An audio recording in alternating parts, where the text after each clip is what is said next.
Un garçon de 11 ans se tenait dans un laboratoire d'ingénierie automobile, entouré de cadres riants. « Tu ne comprends rien, gamine, » le VP ricana. Mais quand ce moteur rugit à la vie, le rire mourut, et le génie d'un homme mort se prouva imparable. Noah Carter apprit que certains échecs sonnent plus fort que d'autres. Quand le prototype de moteur de 500 millions de dollars laissa échapper un son comme un animal mourant. Métal grinçant contre métal, suivi d'un silence si complet qu'il semblait que le monde avait arrêté de respirer.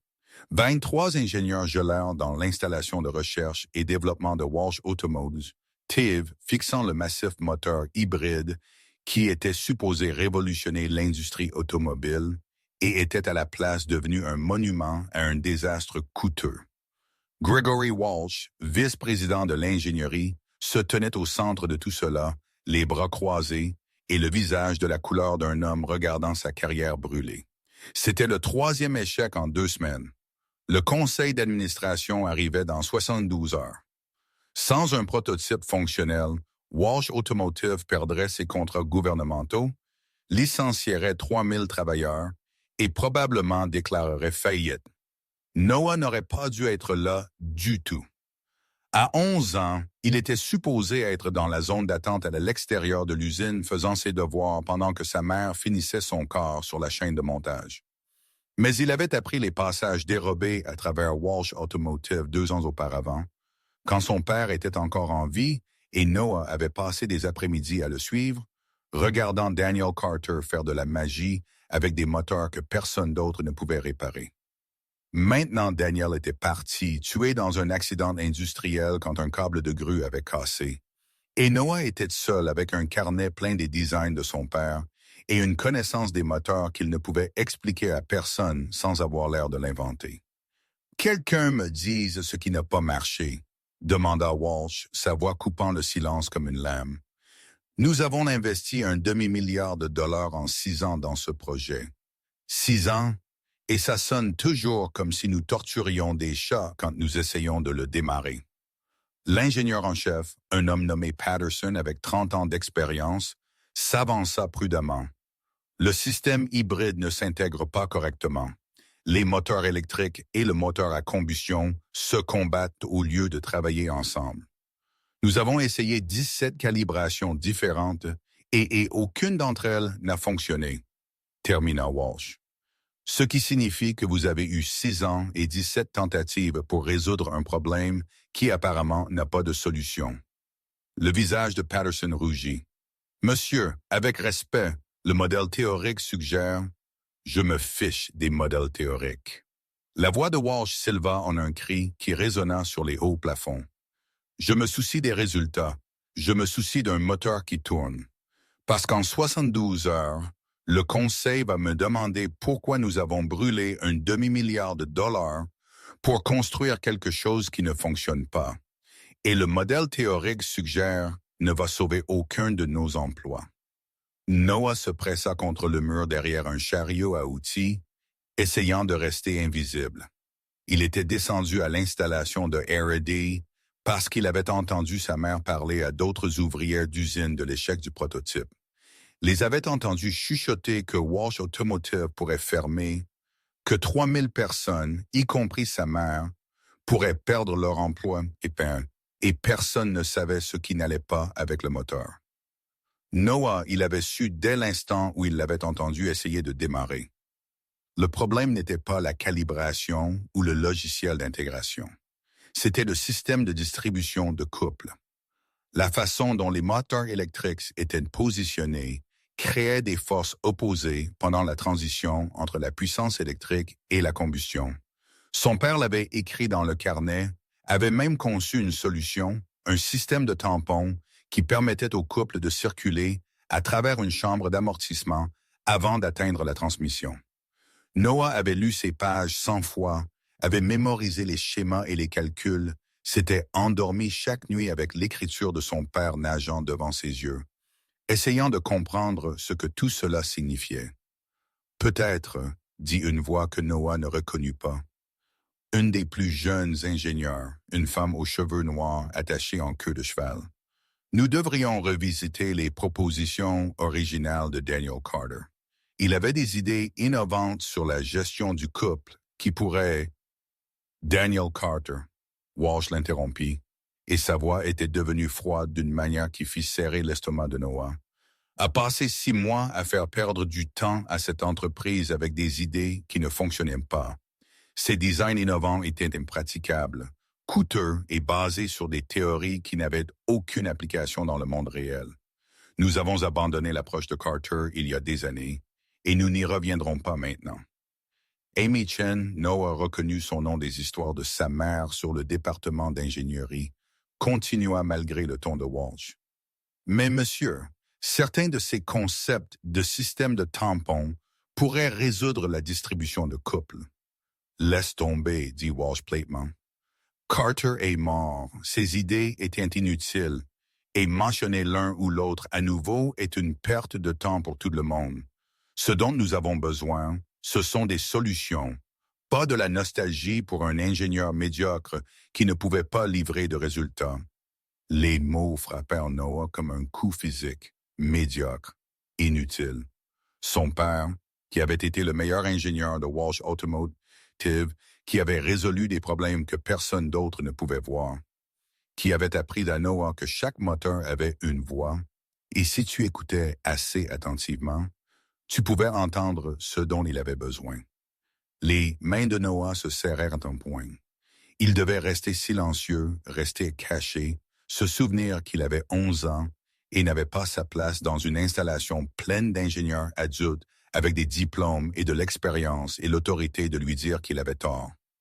Mais son père n'était pas médiocre, et ses idées n'étaient pas inutiles.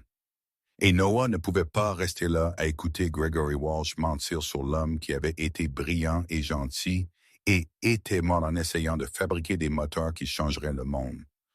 La distribution de couple est fausse, dit Noah. Sa voix était plus calme qu'il ne l'avait voulu, mais dans le silence cathédral de l'installation de R&D, elle porta. 23 ingénieurs se tournèrent pour le fixer. Le visage de Walsh passa de la colère à la confusion, à la rage si vite que Noah put suivre la progression. « Qui diable ?» Walsh commença. « La distribution des couples » répéta Noah. « Plus fort maintenant, sortant de derrière le chariot à outils. Vous avez les moteurs électriques positionnés à des angles de 45 degrés, ce qui crée des forces de rotation opposées pendant la phase de transition. C'est pourquoi ça sonne comme un grincement. Les forces s'annulent au lieu de se combiner. Les yeux de Walsh se plissèrent. Sécurité. Fais sortir ce gamin de... Il a raison, dit soudain Amy Chen, fixant Noah avec de grands yeux. Le positionnement du moteur. Nous n'avons jamais considéré les vecteurs de force de rotation pendant la transition. Si les forces s'opposent... Il a 11 ans, l'interrompit Walsh, son visage maintenant entièrement violet de rage. Qu'est-ce qu'il est, un des enfants des ouvriers d'usine? Il s'est égaré ici depuis la salle de pause? Et vous êtes en train de me dire que vous, une ingénieure formée, prenez des conseils mécaniques d'un enfant? Amy regarda entre Noah et Walsh, l'incertitude scintillant sur son visage. Je dis juste, les maths le feraient. Les maths, dit Walsh, sa voix tombant à quelque chose de dangereux et de calme, est quelque chose que les enfants jouant dans des zones restreintes ne comprennent pas. Tout comme ils ne comprennent pas que cette installation est interdite, tout comme ils ne comprennent pas que la véritable ingénierie exige une éducation, une expérience et une expertise que vous n'obtenez pas de... Quoi? Regardez des vidéos YouTube. Plusieurs ingénieurs rirent, un rire nerveux et obligé de gens qui savaient dans quelle direction le pouvoir circulait. Le visage de Noah brûla. Frank Morrison, le plus ancien ingénieur de la pièce à 61 ans, n'avait pas ri. Il fixait Noah avec une expression que Noah ne pouvait pas lire. « Quel est ton nom, fils? »« Noah, » dit-il calmement. « Noah Carter. » La pièce redevint silencieuse. Un autre genre de silence. Plusieurs ingénieurs échangèrent des regards. Les yeux d'Amy Chen s'élargirent. « Carter » répéta Frank, le garçon de Daniel Carter. Oui, monsieur.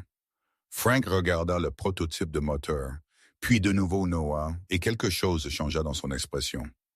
Ton père était le meilleur ingénieur avec qui j'ai jamais travaillé. Si tu es à moitié aussi intelligent que lui, Daniel Carter, Walsh l'interrompit sèchement, était un rêveur qui ne pouvait pas exécuter. Et je ne vais pas rester là pendant que son fils joue à l'ingénieur en herbe dans une installation restreinte.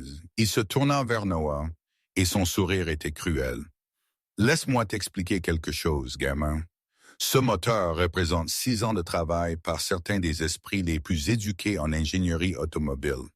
Des gens avec des doctorats, des gens avec des décennies d'expérience, des gens qui comprennent réellement les mathématiques et la physique impliquées. Il désigna le prototype en échec. Et toi, un enfant de 11 ans dont la seule qualification est d'être lié à un ingénieur médiocre décédé, tu penses pouvoir te pavaner ici et résoudre un problème qui les a tous écrasés? Tu penses comprendre quelque chose qu'ils ne comprennent pas? Les autres ingénieurs regardaient maintenant, ne riant plus. Cela avait dépassé la moquerie pour devenir quelque chose de plus laid. Je ne pense pas, dit Noah, sa voix tremblante mais déterminée, que mon père était médiocre, et je ne pense pas que ses designs étaient inutiles. Je pense qu'il avait raison à propos de la distribution de couple. Et je pense que si vous l'aviez écouté au lieu de... Au lieu de quoi? Demanda Walsh s'approchant. Au lieu de suivre des principes d'ingénierie éprouvés, au lieu de suivre les conseils de personnes ayant de véritables qualifications, votre père était un mécanicien qui a eu de la chance quelquefois. Cela ne fait pas de lui un visionnaire. Cela fait de lui un ouvrier d'usine qui a eu des idées au-dessus de sa condition. Noah sentit des larmes menacées. Ne pleure pas. Ne pleure pas devant 23 ingénieurs et ne prouve pas à Walsh qu'il a raison en disant que tu n'es qu'un gamin qui ne comprend rien. Dis-moi quelque chose, continua Walsh, et sa voix avait pris une qualité théâtrale, jouant maintenant pour le public d'ingénieurs. Sais-tu seulement ce que signifie la distribution de couple? Peux-tu expliquer les vecteurs de force de rotation? Comprends-tu les mathématiques de l'intégration de la puissance hybride? Noah commença. Ou as-tu simplement entendu de grands mots que ton père utilisait et décidé de les répéter? Walsh sourit. Parce que c'est à ça que ça ressemble. Un enfant qui répète des choses qu'il ne comprend pas, essayant de se sentir important dans un monde trop complexe pour lui. Il se tourna pour s'adresser à la pièce. Voilà à quoi ressemble le désespoir, les gens. Quand un projet d'un demi-milliard de dollars échoue, tout le monde devient soudainement un expert. Les ouvrières d'usine, les enfants, probablement le concierge, a aussi des opinions sur notre distribution de couple. Le rire était plus fort maintenant, plus confiant. Noah était la blague, et Walsh leur avait donné la permission de rire. « Tu ne comprends rien, gamin, » dit Walsh, sa voix finale et dédaigneuse. « Tu ne comprends pas l'ingénierie. Tu ne comprends pas cette industrie. Et tu ne comprends certainement pas à quel point tu es dépassé en ce moment. » Il désigna la porte. « La sécurité te raccompagnera à la zone d'attente. Et si je te surprends à nouveau dans une installation restreinte, ta mère cherchera un nouvel emploi. Est-ce que je me suis bien fait comprendre? » Noah ne pouvait pas parler, ne pouvait pas bouger. Les mots « tu ne comprends rien » résonnaient dans sa tête, se mélangeant au rire, se mélangeant à Walsh appelant son père médiocre et inutile, et un ouvrier d'usine qui avait des idées au-dessus de sa condition. « Oui, monsieur », chuchota Noah. Il marcha vers la porte sur des jambes qui semblaient déconnectées de son corps. Derrière lui, Walsh aboyait déjà des ordres à ses ingénieurs, rejetant l'existence de Noah aussi complètement que s'il n'avait jamais été là. Mais Frank Morrison attrapa le bras de Noah alors qu'il passait. « Le carnet de ton père, » dit Frank calmement, de sorte que seul Noah puisse l'entendre. « Tu l'as toujours. » Noah hocha la tête, ne faisant pas confiance à sa voix. « Les designs pour le système de tampons, » continua Frank. « La chambre d'amortissement de couple. Les a-t-il finis? »« Oui, monsieur, » réussit Noah. « Chaque détail, calcul, matériaux, instructions de montage, tout. La prise de Frank sur le bras de Noah se resserra légèrement. Écoute-moi très attentivement. Walsh se trompe sur ton père, sur toi et sur tout ça. Daniel Carter était brillant. Et si tu me dis que la distribution de couple est le problème, il jeta un coup d'œil au prototype en échec. Alors je te crois. Mais Monsieur Walsh dit, Walsh? Frank l'interrompit doucement. A peur. Les hommes effrayés prennent des décisions stupides. Et en ce moment, il a trop peur d'écouter la vérité, même quand elle est juste devant lui. Il relâcha le bras de Noah. Rentre chez toi, mais garde ce carnet en sécurité et fais confiance au travail de ton père. Il avait raison à propos de plus de choses que Walsh ne comprendra jamais. Noah quitta l'ingénierie automobile de Walsh par les corridors dérobés qu'il avait appris 2 ans auparavant. Quand son père était en vie et que le monde avait un sens, et que personne ne te disait que comprendre les choses était au-dessus de ta condition.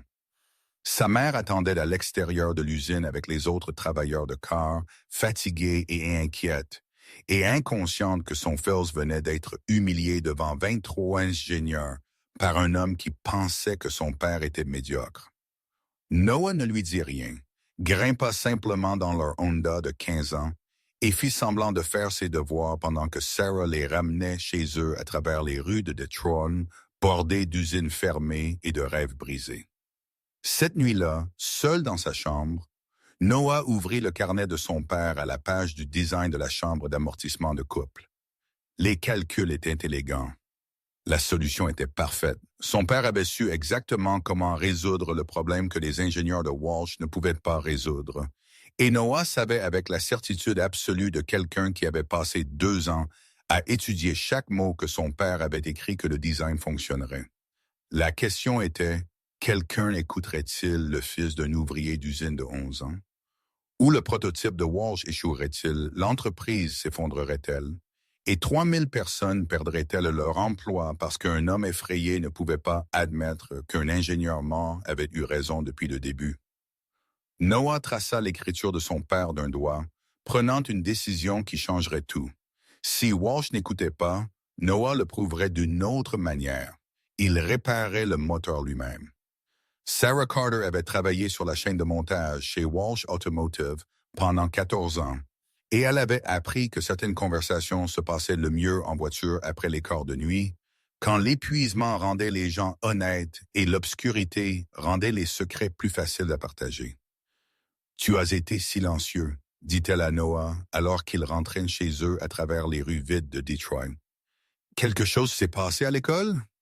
Noah regarda par la fenêtre les devantures fermées et les lampadaires cassés. Il aurait pu lui dire, lui expliquer qu'il avait été humilié par Gregory Walsh devant 23 ingénieurs, que son père avait été traité de médiocre et d'inutile, que Walsh avait menacé son emploi si Noah mettait le pied dans l'installation de R&D à nouveau. Mais sa mère portait déjà assez de poids. 2 emplois, la chaîne de montage le jour, la gestion des stocks dans un entrepôt 3 nuits par semaine, élever un fils seul, garder leur appartement, payer les funérailles de son père avec des cartes de crédit qui mettraient des années à être remboursées. Juste fatigué, dit Noah. Longue journée. Sarah le regarda. Et Noah savait qu'elle ne le croyait pas, mais elle n'insista pas non plus. C'était ainsi qu'il survivait, se donnant de l'espace pour le chagrin et la peur qu'il ne pouvait pas tout à fait exprimer à voix haute. Quand ils rentrèrent à la maison, Sarah se dirigea directement vers la douche. Noah alla dans sa chambre et ouvrit le carnet de son père à la page du design de la chambre d'amortissement de couple. La solution était là, complète, détaillée, parfaite. Son père avait même inclus des instructions de montage avec des spécifications de couple spécifiques pour chaque boulon. Daniel Carter avait su exactement ce dont les ingénieurs de Walsh auraient besoin, l'avait écrit avec la précision minutieuse de quelqu'un qui comprenait que la différence entre le succès et l'échec se mesurait souvent en millièmes de pouce. Le téléphone de Noah vibra. Numéro inconnu. C'est Frank Morrison. Le texte lisait. « J'ai eu ton numéro dans l'ancien dossier d'employé de ton père. Nous devons parler. pas au téléphone. Peux-tu venir au Bluebird Diner sur Woodward demain matin? C'est devant mon corps. Noah fixa le message un long moment, puis tapa. J'y serai. Il ne dormit pas beaucoup cette nuit-là, ne cessant de penser au visage de Walsh, au rire, à son père étant traité d'ouvrier d'usine, qui avait des idées au-dessus de sa condition. Le Bluebird Diner était le genre d'endroit où les travailleurs de l'automobile prenaient leur petit déjeuner depuis avant la naissance de Noah. Des banquettes en vinyle, du café à volonté et des œufs cuits exactement comme on les commandait.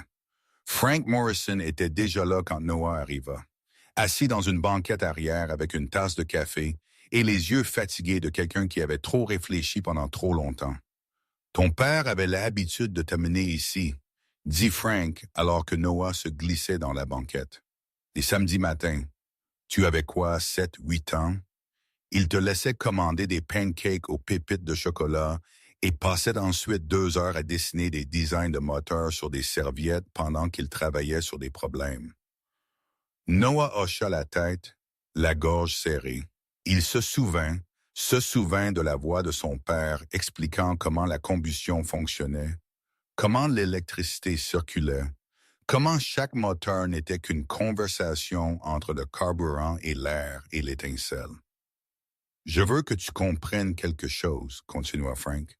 « Ce qui s'est passé hier avec Walsh, il ne s'agissait pas de toi qui avais tort. Il s'agissait de lui qui avait peur. L'échec du prototype a mis le conseil d'administration en mode de fermeture de toute la division hybride. 3000 emplois. Et Walsh sait que si ce projet échoue, il échoue. Sa réputation, sa carrière, tout. Alors il s'en prend à un enfant de 11 ans. Il s'en prend à quiconque lui rappelle qu'il échoue, corrigea Frank. Ton père a embarrassé Walsh il y a 6 ans, a présenté des designs qui étaient meilleurs que tout ce que l'équipe de Walsh avait développé. Des solutions élégantes et révolutionnaires, et qui faisaient paraître Walsh ordinaire par comparaison. Alors pourquoi n'ont-ils pas utilisé les designs de papa? L'expression de Frank se durcit. Parce que Walsh a convaincu le conseil que les idées de Daniel étaient trop expérimentales, trop risquées. Il a dit, nous avions besoin d'approches d'ingénierie éprouvées, pas de théorie folle d'un mécanicien qui n'avait pas les qualifications pour étayer ses affirmations. Il fit une pause. 3 mois plus tard, ton père est mort dans cet accident de grue, et Walsh a enterré son design si profondément que la plupart des gens ont oublié qu'ils existaient. Mais toi, tu n'as pas oublié. J'ai travaillé avec ton père pendant 15 ans, dit Frank. Je savais qu'il était brillant. Et hier, quand tu as décrit le problème de distribution de couple, j'ai entendu la voix de Daniel. La même analyse, la même compréhension. Tu as étudié son carnet, n'est-ce pas? Chaque nuit pendant 2 ans, admit Noah. J'en ai mémorisé la majeure partie. Les calculs, les designs, les théories, je sais. Il s'arrêta, conscient de la folie de ses propos. Je sais que ça marcherait. Le système de tampons, la chambre d'amortissement, tout. Frank se pencha en avant. Alors nous avons un problème parce que Walsh ne t'écoutera jamais. Il n'admettra jamais qu'un enfant a la solution qu'il lui a manqué pendant 6 ans, même si tu as raison. Surtout si tu as raison, parce que cela signifierait admettre que ton père avait raison. Et Walsh a passé 6 ans et un demi-milliard de dollars à avoir tort. Alors qu'est-ce que je fais? Tu le prouves, dit simplement Frank. Tu répares le moteur quand personne ne regarde. Fais-le fonctionner, si parfaitement que Walsh ne pourra pas le nier. Ensuite, nous trouverons un moyen de le faire prêter attention. Le cœur de Noah battait fort. Vous voulez dire me faufiler dans l'installation de R&D? Je veux dire, je laisse une porte de sécurité déverrouillée demain soir. Je veux dire, le gardien de nuit, Jimmy, fait sa pause de minuit à 12h30 et ne vérifie pas les flux de caméra pendant ce temps. Je veux dire, si quelqu'un qui savait ce qu'il faisait voulait accéder à ce prototype, il aurait une fenêtre de 30 minutes où personne ne les verrait. « C'est votre travail, » dit Noah. « Si Walsh découvre que vous m'avez aidé, j'ai 61 ans, l'interrompit Frank. J'ai ma pension verrouillée. Walsh peut me virer, mais il ne peut pas me l'enlever. Toi, par contre, tu as 11 ans, tu as toute ta vie devant toi, et tu as le génie de ton père dans ta tête. Cela compte plus que mon travail. Mais si le moteur ne fonctionne pas, tu n'as pas tort, dit Frank avec une certitude absolue. J'ai vu assez de moteurs dans ma vie pour reconnaître le génie quand je l'entends. Ton père avait raison, et toi aussi. La seule question est de savoir si tu es assez courageux pour le prouver. Noah pensa à sa mère travaillant 2 emplois, à 3000 familles qui perdraient leurs revenus si Walsh Automotive s'effondrait, au design de son père prenant la poussière dans un dossier oublié pendant que Walsh le traitait de médiocre. « Je le ferai, » dit Noah. Frank fit glisser un morceau de papier sur la table, des plans de l'installation de R&D. « La porte que je laisserai déverrouiller est ici, coin sud-est. Le prototype est dans le compartiment 3. Les caméras de sécurité couvrent le rez-de-chaussée principal. Mais il y a un angle mort le long du mur et si tu restes bas. La pause de Jimmy est de minuit à 12h30, mais donne-toi un temps de tampon supplémentaire. Sois dedans et dehors avant 12h20. 20 minutes, dit Noah. J'aurai besoin d'au moins 1 heure pour... Alors tu reviens plusieurs nuits, dit Frank.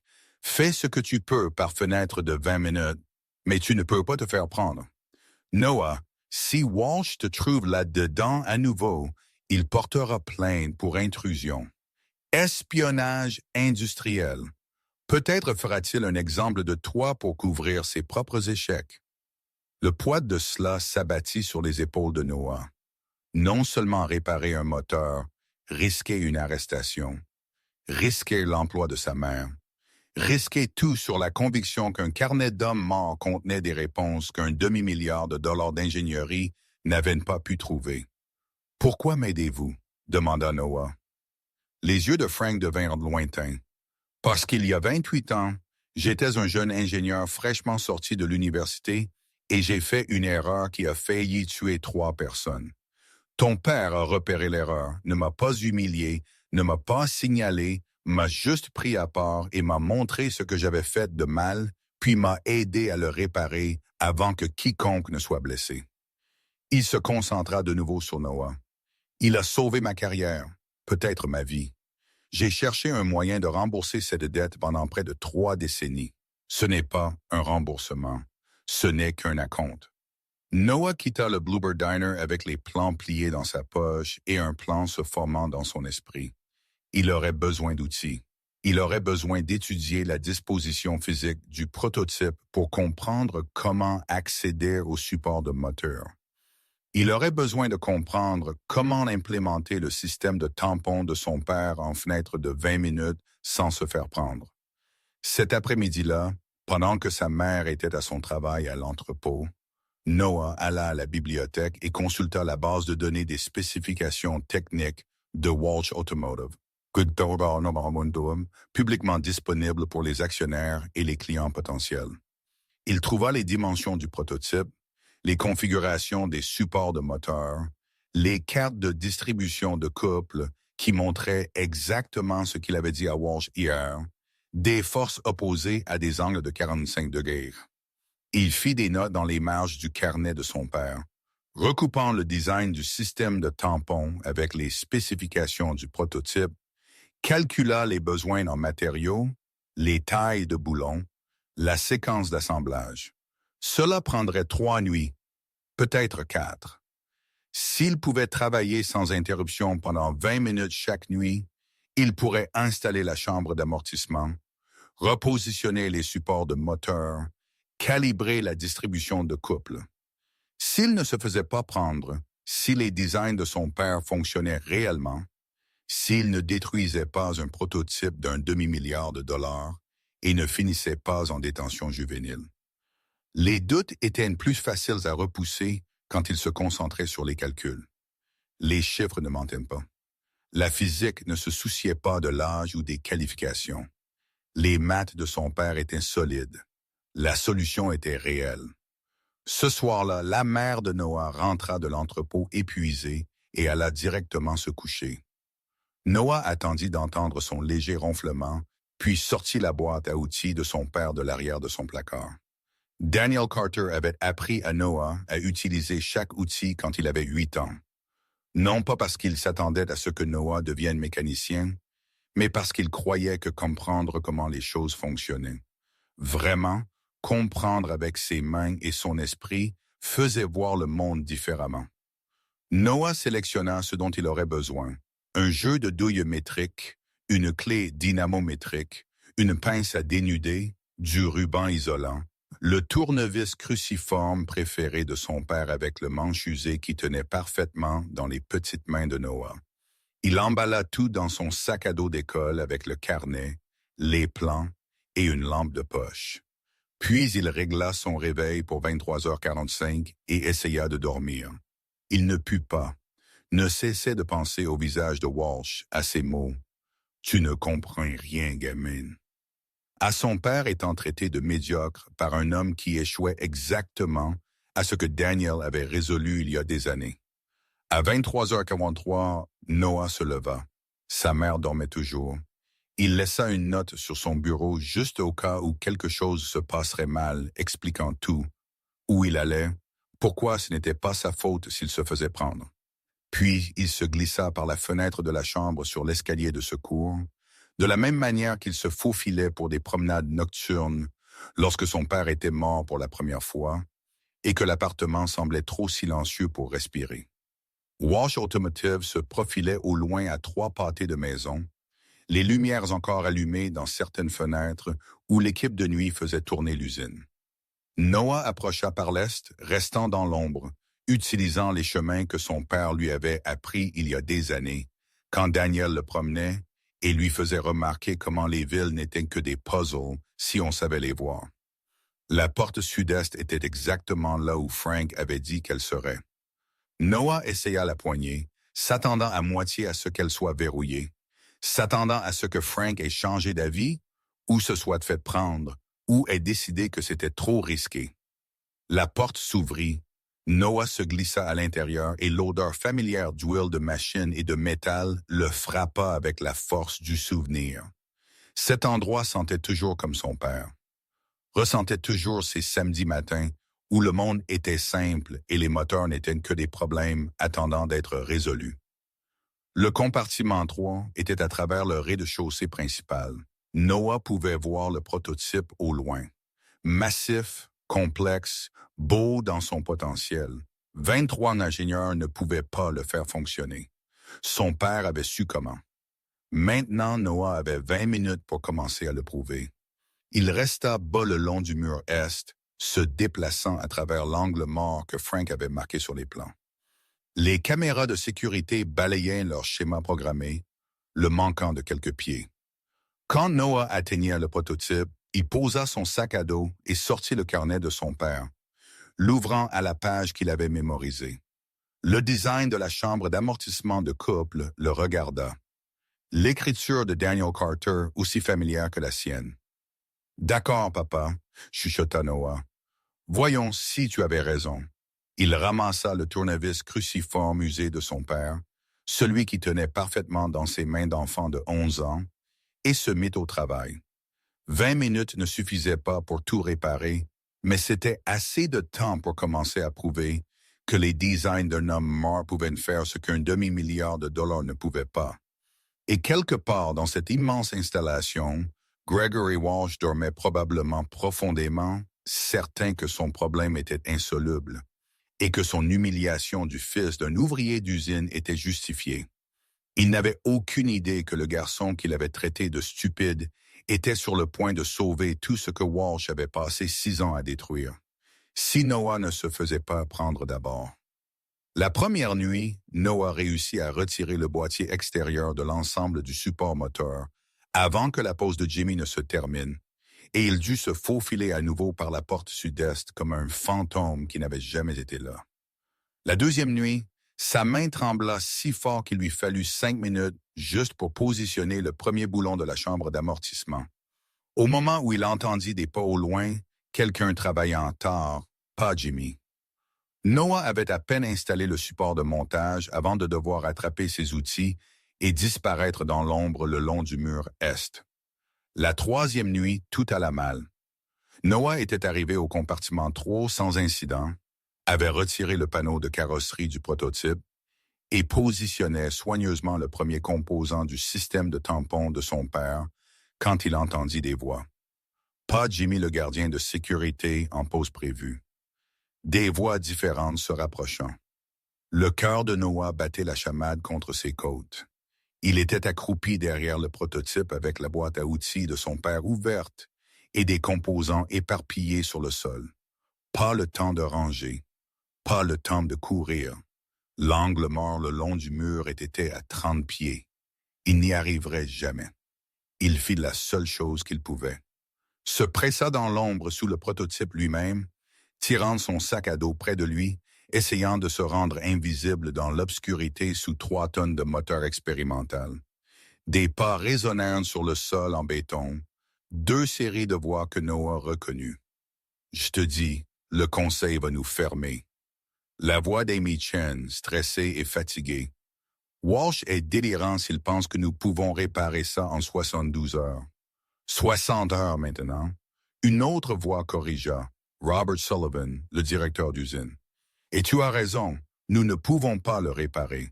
L'approche de Walsh est fondamentalement viciée. » Ils s'arrêtèrent près du prototype, assez près pour que Noah puisse voir leurs chaussures depuis sa cachette sous le carter moteur. Son cœur battait si fort qu'il était certain qu'il l'entendrait. « Alors pourquoi ne pas le dire au conseil ?» demanda Amy. « Parce que Walsh les a convaincus que tout échec est notre échec, pas le sien. » La voix de Frank Morey rejoignait la conversation. Noah n'avait pas réalisé que Frank était là. Il s'est positionné comme le visionnaire et nous comme les ingénieurs incompétents qui ne peuvent pas exécuter ses plans brillants. Même si ce sont ces plans qui échouent, dit amèrement Amy. As-tu vu la dernière itération? La distribution de couple est toujours fausse. Nous continuons à faire les mêmes erreurs parce que Walsh n'écoutera pas d'approche alternative comme les designs de Daniel Carter. Frank fit une pause. Noah, caché dans l'ombre le long du mur et avec son sac à dos d'outils, se figea. « Tu penses vraiment que les anciennes propositions de Carter auraient fonctionné? » La voix d'Amy était sceptique mais curieuse. « Je sais qu'elles auraient fonctionné, » dit Frank. « J'ai vu Daniel résoudre des problèmes que des équipes de docteurs n'arrivaient pas à résoudre.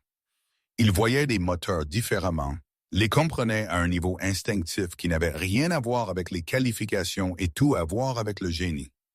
Alors pourquoi Walsh les a-t-il rejetés? Parce qu'admettre que Daniel avait raison aurait signifié admettre que Walsh avait tort, dit Frank.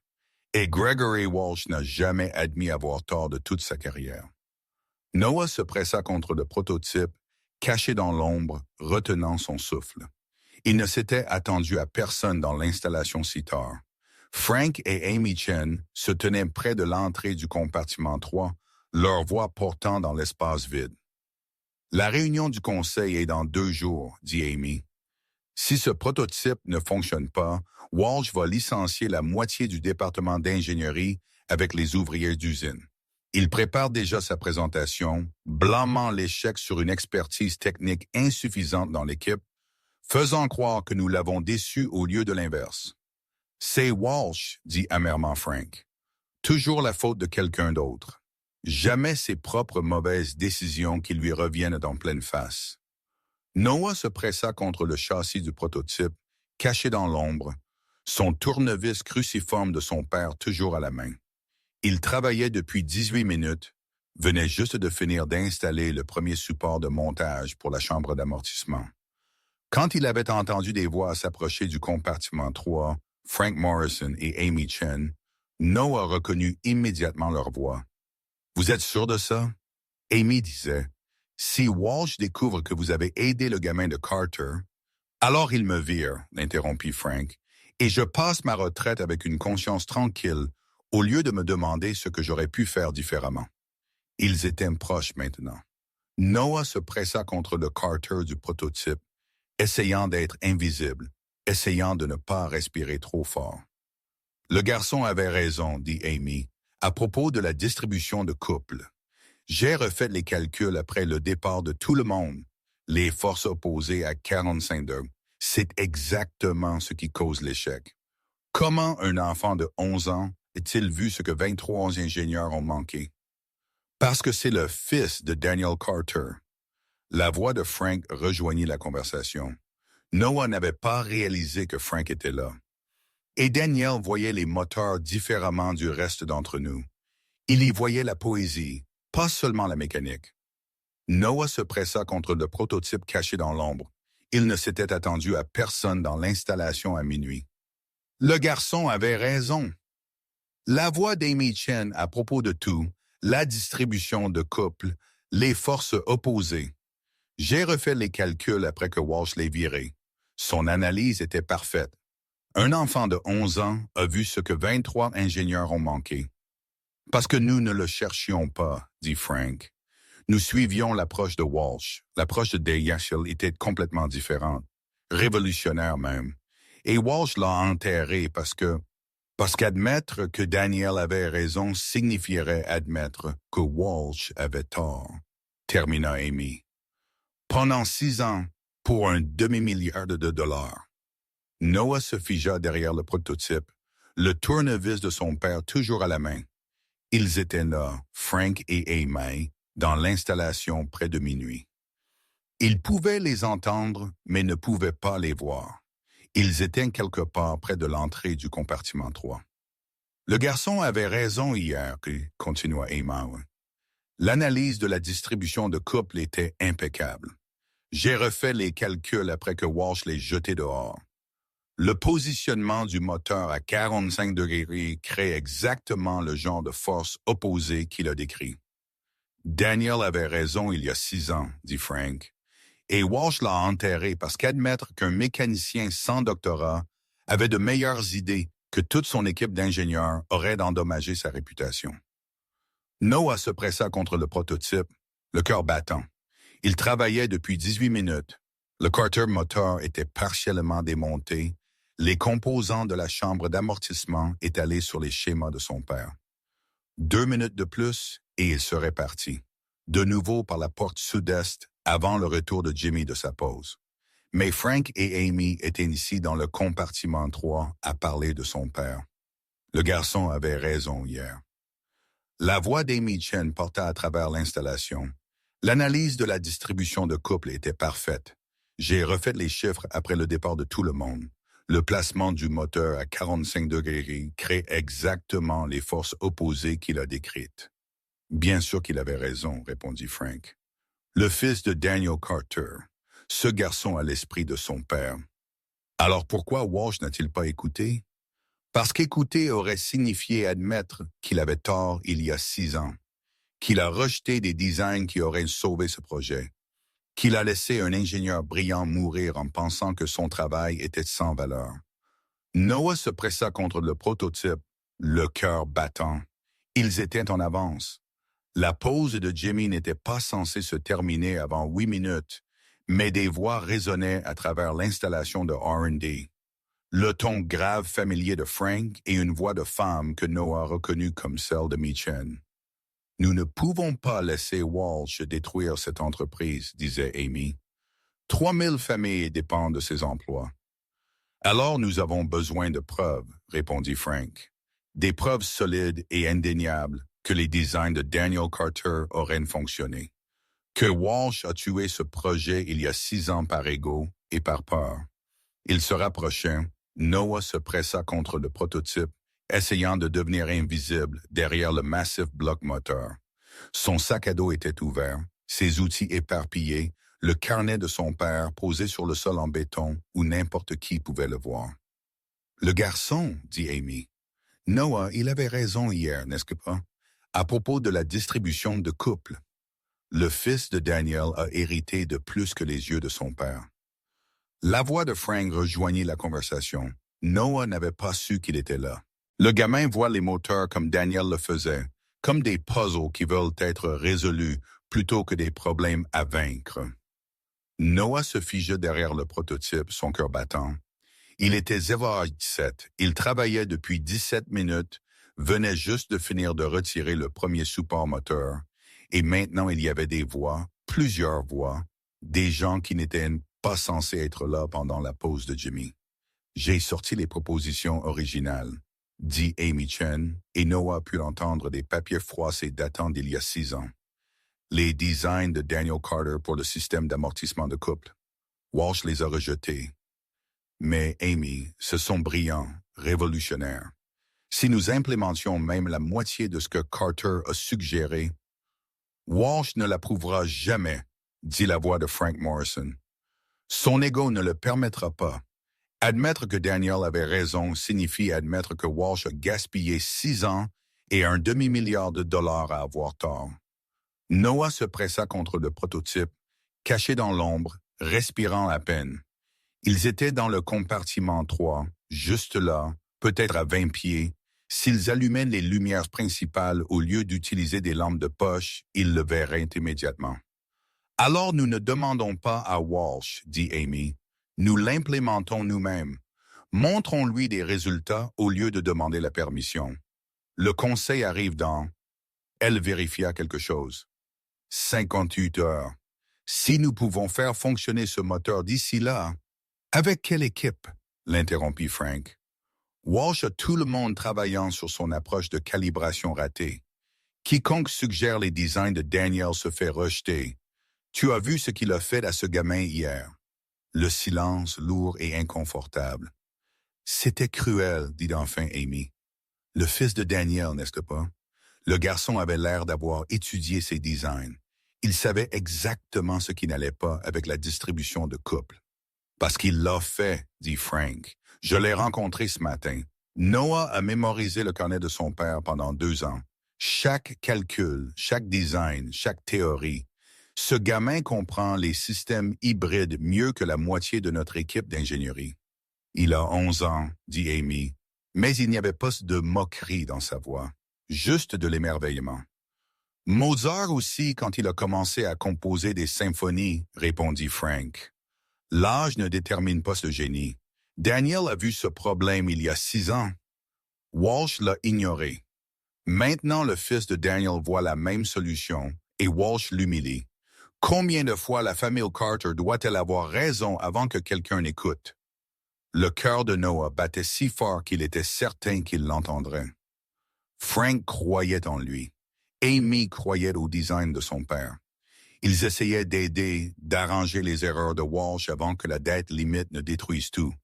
Mais ils ne savaient pas que Noah était déjà là, déjà au travail, prouvant déjà que les designs de son père pouvaient sauver l'entreprise que Walsh était déterminé à ruiner par orgueil. « Je ne peux pas participer à des modifications non autorisées, » dit Amy à contre-cœur. « Si Walsh le découvre, je perds mon emploi et j'ai des prêts étudiants que... » « Je sais, » dit Frank doucement. « Je ne te demande pas de risquer ta carrière. Juste si tu laisses par hasard les propositions originales de Daniel là où quelqu'un pourrait les trouver, quelqu'un qui saurait quoi en faire. Ce n'est pas une modification non autorisée. Ce n'est qu'un document mal placé. » Amy rit doucement. « Vous me demandez d'aider un enfant de 11 ans à s'introduire dans cette installation et à modifier un prototype d'un demi-milliard de dollars. Je te demande de laisser des papiers sur un bureau, corrigea Frank. Ce qui se passe après cela est hors de notre contrôle. » Plus de silence. Noah retint son souffle. « Bureau dans le compartiment 3, dit enfin Amy. Je les laisserai là avant de pointer ce soir. Si quelqu'un les trouve, ce n'est pas ma responsabilité. Tu es une bonne personne, Amy Chen. Je suis une personne qui a vu un ingénieur brillant se faire traiter de médiocre hier, corrigea Amy, et qui a vu son fils se faire humilier pour avoir raison. Ce n'est pas le genre d'ingénieur que je veux être, ni le genre d'entreprise pour laquelle je veux travailler. Leurs pas s'éloignèrent, leur voix s'estompant alors qu'ils se dirigeaient vers la sortie. Noah attendit d'entendre la porte se fermer, puis compta jusqu'à 60 avant de bouger. Sur le bureau à proximité, celui qu'Amy avait mentionné, se trouvait un dossier. Noah l'ouvrit avec des mains tremblantes. Les propositions originales de Daniel Carter. Chaque page que son père avait soumise 6 ans auparavant. Les designs que Walsh avait rejetés. Les solutions qui auraient pu prévenir 6 ans d'échecs et un demi-milliard de dollars de gaspillage. Noah étala les papiers à côté du carnet de son père. Ils correspondaient parfaitement. Chaque calcul, chaque spécification, chaque solution élégante à des problèmes que l'équipe de Walsh ne pouvait toujours pas résoudre.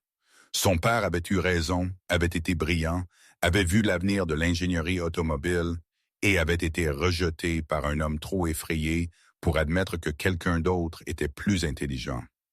Noah vérifia sa montre. 0h17, 3 minutes avant qu'ils ne doivent partir. Pas assez de temps pour terminer l'installation de la chambre d'amortissement, mais assez pour faire des progrès significatifs. Il travailla avec l'intensité concentrée que son père lui avait enseignée. Aucun mouvement gaspillé, chaque action intentionnelle. Le repositionnement du support moteur était un travail délicat, nécessitant des spécifications de couple précises qui pouvaient signifier la différence entre le succès et une panne catastrophique. Le tournevis cruciforme de son père tenait parfaitement dans ses mains, serrait les boulons avec la pression exacte nécessaire. Cet outil avait construit des moteurs qui changeaient des vies. Maintenant, il construisait un moteur qui sauverait 3000 emplois et prouverait que le génie de Daniel Carter n'était pas mort avec lui. À 0h19, Noah rangea ses outils, remit soigneusement les propositions dans leur dossier et se glissa de nouveau par l'angle mort vers la porte sud-est. Il était à 3 pieds de la sortie quand les lumières s'allumèrent. Noah se figea, son cœur s'arrêtant. Gregory Walsh se tenait dans l'embrasure de la porte, les bras croisés, le visage violet de rage. Derrière lui, un agent de sécurité que Noah ne reconnut pas. Pas Jimmy, quelqu'un d'autre. Quelqu'un qui apparemment ne prenait pas de pause à minuit. « Toi, dit Walsh, sa voix dangereusement calme. Tu es réellement revenu après que je t'ai spécifiquement dit que t'introduire à nouveau coûterait son emploi à ta mère. » Noah ne pouvait pas parler, ne pouvait pas bouger. La trousse à outils dans son sac à dos pesait soudainement 1000 livres. Espionnage industriel, continua Walsh avançant, effraction, altération de propriété de l'entreprise, destruction d'un prototype d'un demi-milliard de dollars. Son sourire était cruel. Je ne vais pas juste virer ta mère, gamine. Je vais te faire arrêter. Toi et tout adulte qui t'a aidé à faire ça, parce qu'il n'y a aucun moyen qu'un enfant de 11 ans ait planifié ça seul. Personne ne m'a aidé, réussit Noah.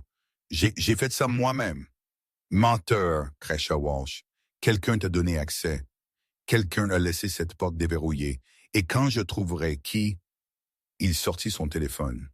Ils sont finis, sécurité. C'est Walsh. Besoin de la police à l'installation de R&D immédiatement.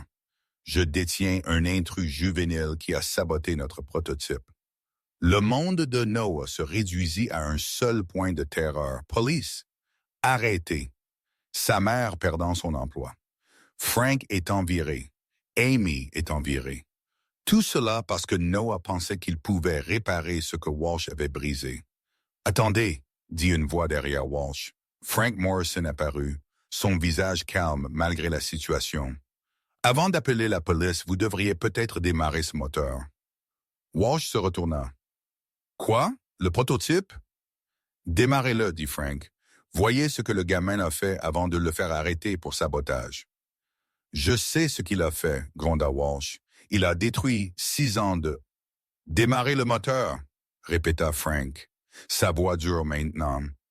À moins que vous n'ayez peur de ce que vous allez entendre.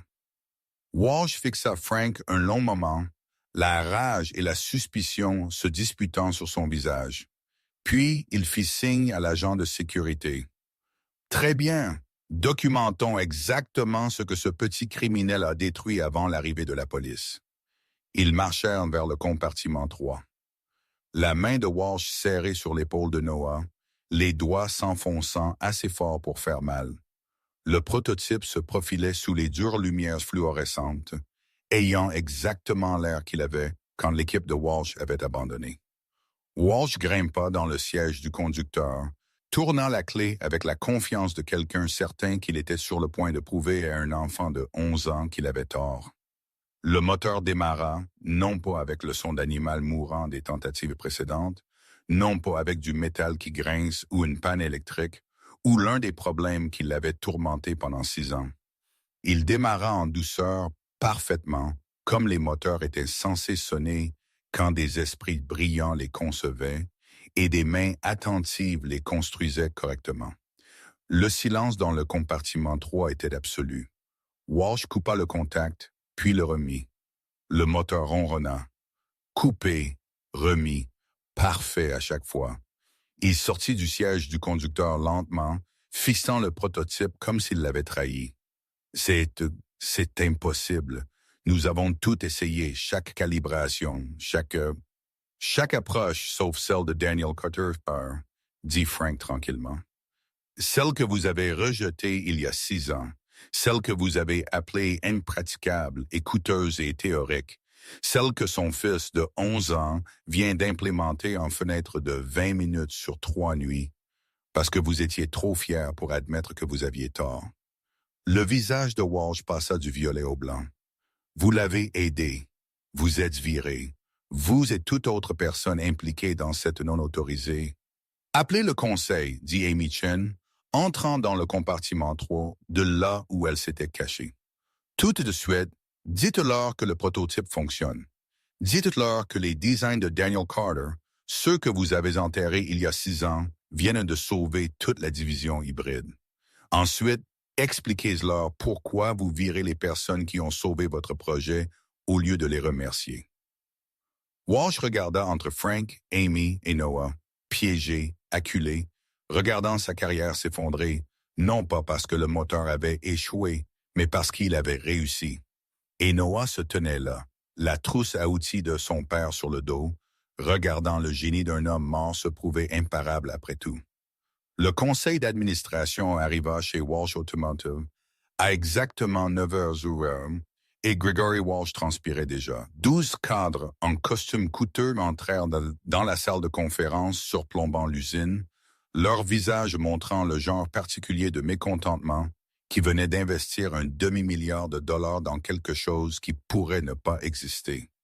Le prototype était dans le compartiment 3, en dessous d'eux, visible à travers les parois vitrées, un monument soit à l'ingénierie révolutionnaire, soit à l'échec catastrophique selon ce qui se passait dans l'heure suivante. Noah n'était pas supposé être là. Après que Walsh l'ait surpris dans l'installation 3 nuits auparavant, il avait été banni de la propriété de l'entreprise en attendant d'éventuelles poursuites pénales. Mais Frank Morrison avait d'autres idées. Et à 8h55, il avait fait entrer clandestinement Noah sur la plateforme d'observation au-dessus de la salle de conférence, où les visiteurs pouvaient assister aux réunions du conseil à travers une vitre sans teint. « Reste silencieux », avait chuchoté Frank. « Peu importe ce qui arrive, tu as besoin d'entendre ça. » En dessous d'eux, Walsh se tenait à la tête de la table de conférence, sa présentation prête, sa confiance reconstruite après 72 heures de répétition désespérée. Il avait passé 3 jours à essayer de comprendre comment un enfant de 11 ans avait réparé ce que son équipe ne pouvait pas, décidant finalement que la réponse n'avait pas d'importance. Ce qui importait était de contrôler le récit avant que le conseil ne décide de fermer toute la division hybride. « Messieurs, commença Walsh, cliquant sur sa première diapositive, je sais que les 6 dernières années ont été difficiles. Nous avons fait face à des revers qui auraient détruit des entreprises moindres.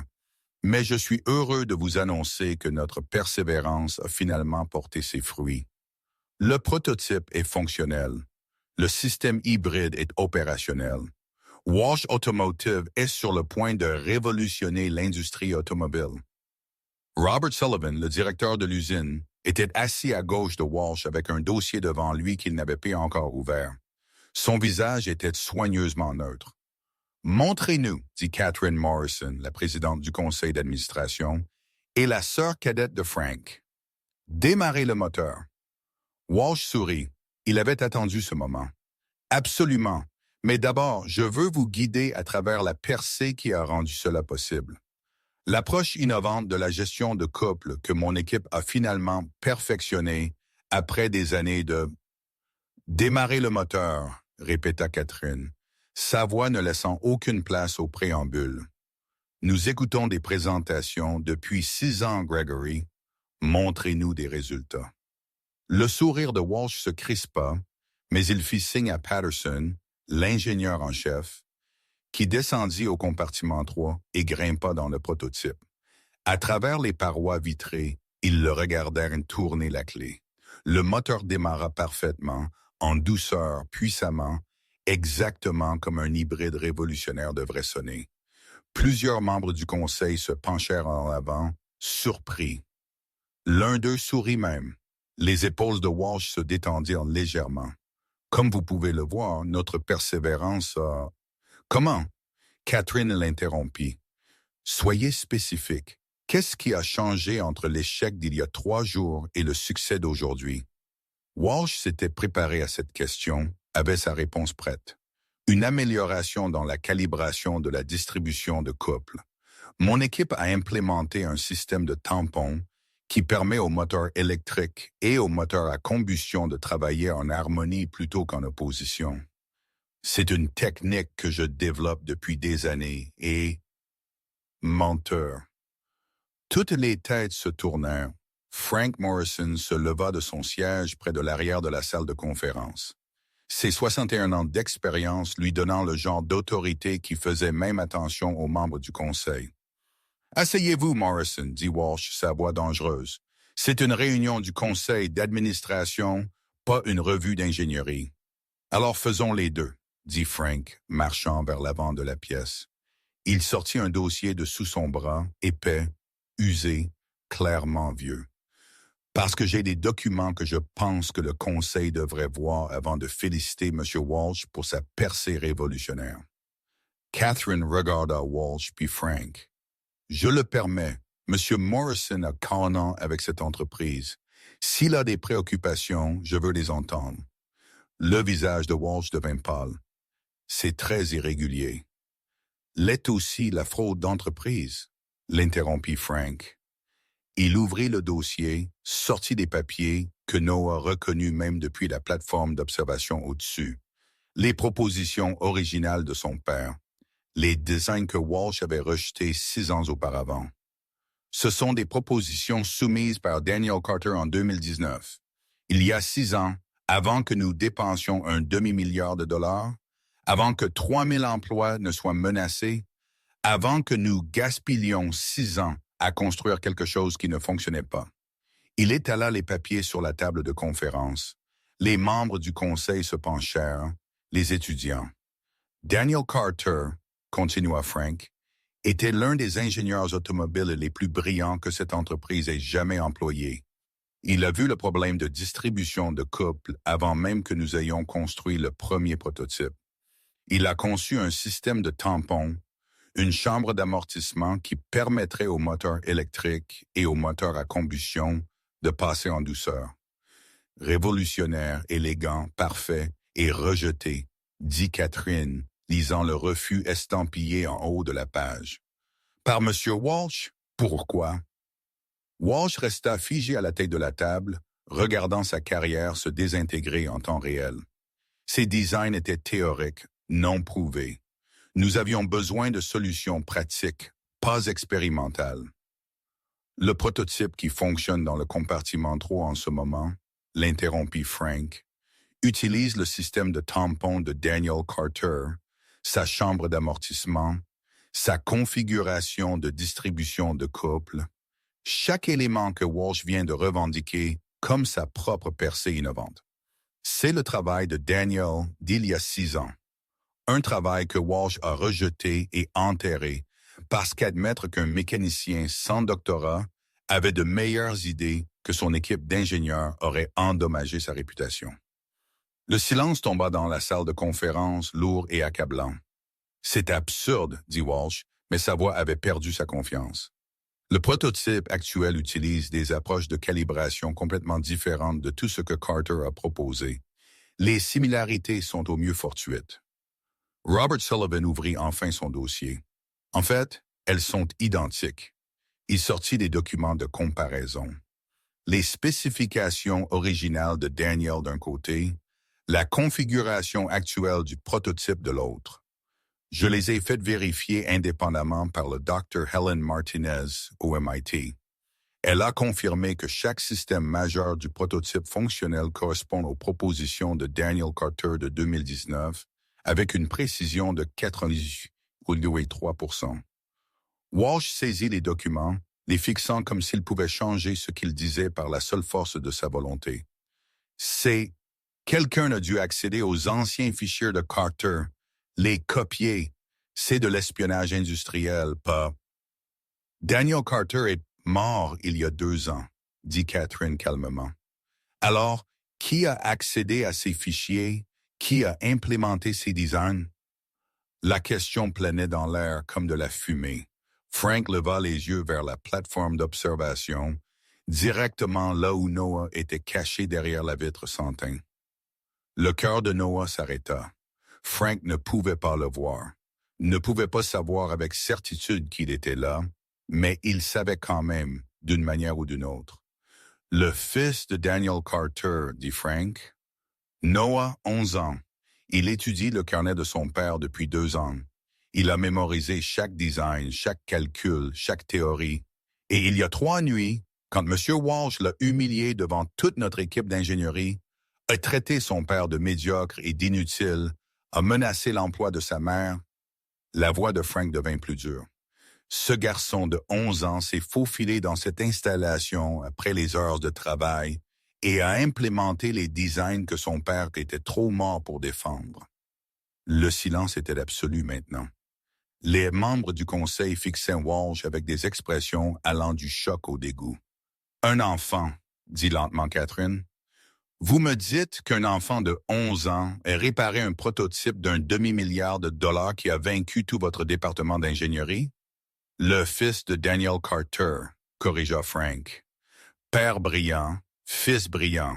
Le garçon a vu le problème immédiatement, l'a expliqué parfaitement, et Walsh l'a traité de stupide, l'a viré, et a menacé l'emploi de sa mère s'il revenait.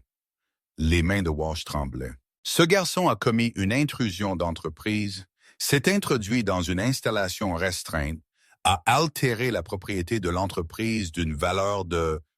Il a sauvé cette entreprise. La voix d'Amy Chen coupa la pièce.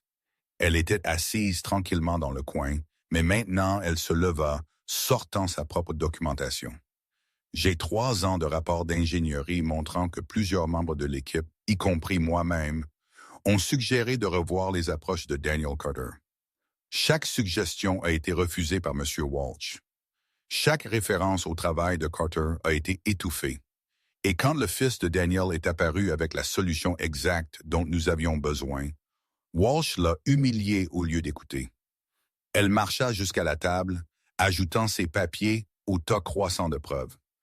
M. Walsh n'a pas seulement rejeté une bonne ingénierie, il l'a activement enterrée pour protéger son ego.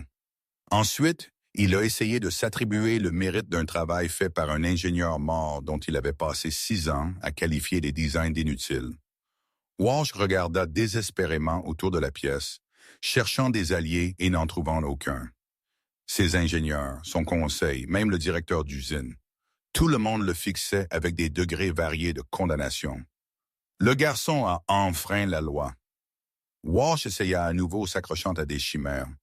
Intrusion criminelle, espionnage industriel. Nous devons porter plainte par récompensé.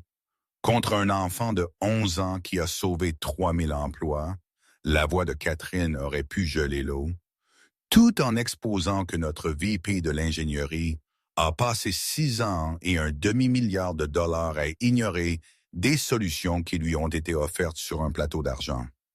Elle se leva. « Monsieur Walsh, vous êtes suspendu avec effet immédiat en attendant une enquête complète sur vos décisions de gestion. Monsieur Sullivan servira de VP de l'ingénierie par intérim et quelqu'un. » Elle regarda Frank. « S'il vous plaît, amenez le fils de Daniel Carter ici. J'aimerais rencontrer l'enfant qui apparemment comprend les systèmes hybrides mieux que toute notre équipe de direction. » Walsh ouvrit la bouche pour protester, mais l'expression de Catherine l'arrêta net. Des agences de sécurité se dirigeaient déjà vers lui, prêts à l'escorter si nécessaire. Frank quitta la salle de conférence et revint 3 minutes plus tard avec Noah, qui avait l'air terrifié et petit dans une pièce pleine d'adultes décidant de son destin. Catherine Morrison l'étudia avec des yeux perçants qui ne manquaient rien. « Vous êtes Noah Carter. »« Oui, madame, » chuchota Noah.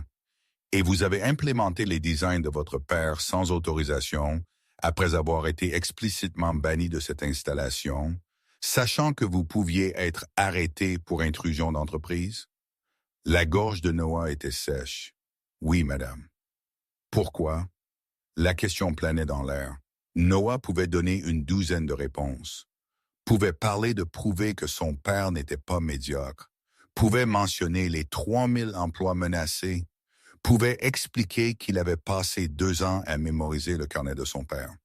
Et ne pouvait supporter de voir Walsh gaspiller tout ce pourquoi Daniel avait travaillé. Mais ce qui en sortit fut plus simple.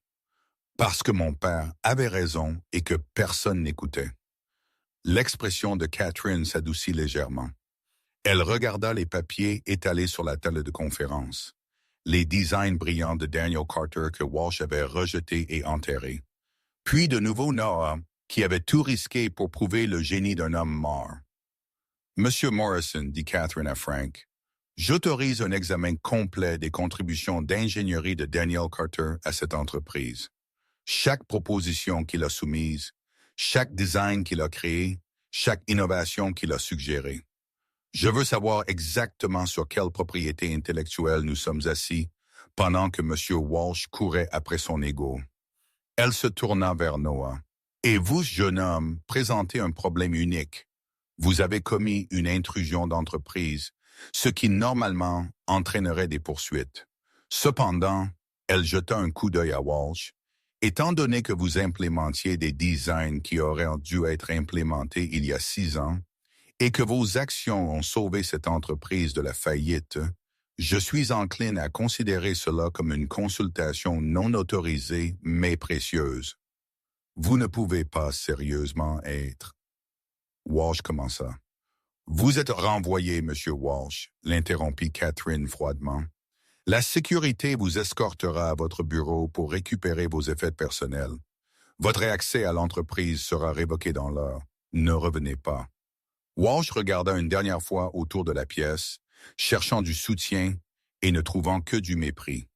Puis la sécurité l'escorta, et Noah regarda l'homme qui avait traité son père de médiocre disparaître par les portes de la salle de conférence.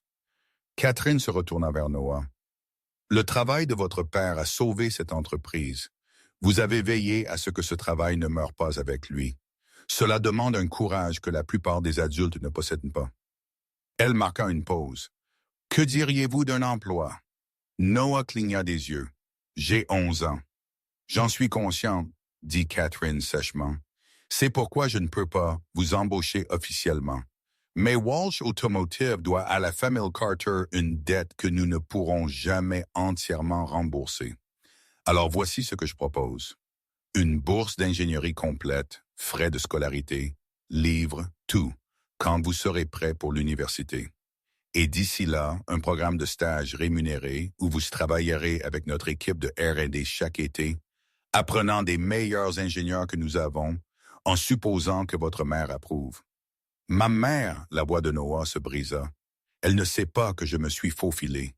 Ne sait rien de tout ça. »« Alors nous devrions probablement lui dire, » dit Catherine gentiment, « avant qu'elle ne découvre que son fils s'est introduit dans des installations automobiles pour sauver l'honneur de la famille. » Frank s'avança. « J'appellerai Sarah, tout lui expliquer. Elle mérite d'entendre la vérité de quelqu'un qui connaissait Daniel. » Alors que la réunion du conseil se dissolvait en une discussion logistique, Noah se tenait dans la salle de conférence où des décisions valant des milliards de dollars étaient prises, tenant le carnet usé de son père, et sentit le poids de 2 ans de chagrin commencer enfin à se lever. Son père n'était pas médiocre, n'était pas inutile, n'était pas un ouvrier d'usine qui avait des idées au-dessus de sa condition. Daniel Carter était brillant, révolutionnaire. Un homme dont le génie avait survécu à sa mort parce que son fils avait refusé de le laisser être enterré par quelqu'un de trop effrayé pour admettre qu'il avait tort. Et Gregory Walsh, L'homme qui avait passé 6 ans à clamer sa supériorité sur un mécanicien sans qualification venait d'être viré pour le crime d'avoir ignoré le génie quand il se tenait juste devant lui. Noah traça son doigt sur l'écriture de son père une fois de plus, sentant la connexion à travers la mort que les mathématiques et les moteurs et la sagesse soigneusement documentée pouvaient créer. « Merci, papa, » chuchota-t-il. « Nous leur avons montré. » Et quelque part dans l'univers où les ingénieurs morts regardaient leurs enfants prouver que la connaissance était le pouvoir et que la vérité était imparable, Daniel Carter sourit. Sarah Carter pliait du linge quand Frank Morrison frappa à la porte de son appartement à 10 heures avec des nouvelles qui changeraient tout. « Votre fils, dit Frank gentiment, a sauvé 3000 emplois la nuit dernière, y compris le vôtre. Et je pense que vous avez besoin d'entendre toute l'histoire. » 20 minutes plus tard, Sarah était assise à sa table de cuisine, les mains sur la bouche. Écoutant Frank expliquer comment Noah avait passé 3 nuits à se faufiler dans Walsh Automotive pour implémenter les designs de son père. Comment un enfant de 11 ans avait réparé ce qu'un demi-milliard de dollars n'avait pas pu. Comment Gregory Walsh avait été viré et son fils s'était vu offrir une bourse d'ingénierie complète. « Il aurait pu être arrêté, » chuchota Sarah. « Il aurait pu laisser le génie de son père mourir avec lui, » l'interrompit Frank. « Aurait pu rester silencieux pendant que Walsh détruisait cette entreprise par orgueil.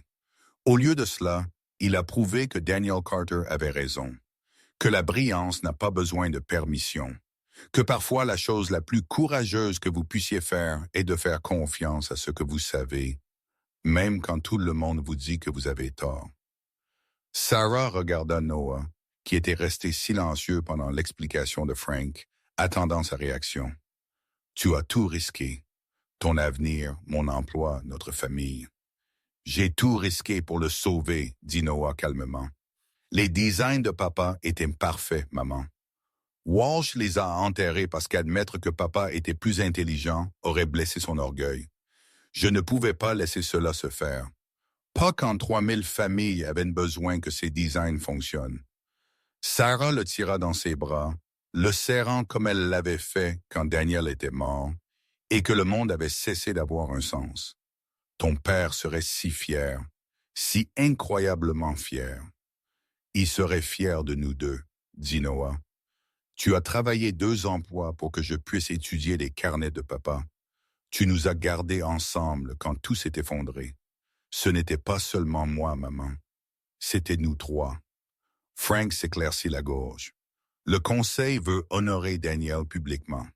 Nommer la division hybride après lui, l'initiative hybride Carter. Il propose également à Sarah un poste de direction d'usine. Meilleur salaire, horaires réguliers, avantages sociaux, si elle le souhaite. Sarah regarda Frank sous le choc. « Je suis une ouvrière de chaîne de montage. Vous êtes la femme qui a élevé le fils de Daniel Carter tout en travaillant jusqu'à l'épuisement, » corrigea Frank. « Cela demande des compétences en gestion que la plupart des cadres n'ont pas. L'offre est réelle si vous la voulez. »« Je la veux, » chuchota Sarah. 3 semaines plus tard, Noah se tenait à la cérémonie de dédicace de l'initiative Hybrid Carter, regardant le nom de son père être dévoilé sur le bâtiment où Daniel avait travaillé pendant 15 ans. 500 employés étaient présents. Les nouvelles locales en ont parlé. Le maire a parlé d'innovation et de persévérance et de l'importance de reconnaître le génie sans égard aux qualifications. Mais le moment qui importait le plus est venu après la cérémonie, quand Amy Chen est approchée Noah avec une jeune fille de son âge. « C'est ma nièce Lisa, » dit Amy. « Elle s'est enseignée la robotique à partir de vidéos YouTube. Son conseiller scolaire dit qu'elle devrait se concentrer sur des objectifs réalistes au lieu de l'ingénierie. » Amy sourit. « Je lui ai parlé d'un garçon qui s'est enseigné les systèmes hybrides à partir du carnet de son père, qui a réparé ce que les ingénieurs professionnels ne pouvaient pas, qui a prouvé que la connaissance compte plus que la permission. » Lisa regarda Noah avec de l'espoir dans les yeux. Tu l'as vraiment fait? Réparer le prototype tout seul? Pas tout seul, dit Noah, pensant à l'écriture soignée de son père, au soutien discret de Frank, au courage d'Amy, au sacrifice de sa mère. Personne ne fait rien complètement seul. Mais oui, j'ai fait confiance à ce que je savais d'être vrai. Même quand des personnes puissantes disaient que j'avais tort, tu peux faire ça aussi. Même si je ne suis qu'une enfant, surtout si tu n'es qu'une enfant, dit Noah. Parce que les enfants demandent pourquoi pas quand les adultes disent impossible. Ce n'est pas une faiblesse. C'est un super pouvoir. Ce soir-là, Noah était assis dans sa chambre, le carnet de son père ouvert à la dernière page que Daniel avait écrit avant de mourir. Une seule phrase dans l'écriture de son père. Les meilleurs moteurs fonctionnent grâce à la connaissance, au courage et au refus d'accepter que assez bien soit jamais vraiment suffisant. Noah prit un stylo et écrivit sous les mots de son père. « Tu avais raison, papa, surtout. Merci de m'avoir appris que comprendre quelque chose importe plus que d'être autorisé à le comprendre.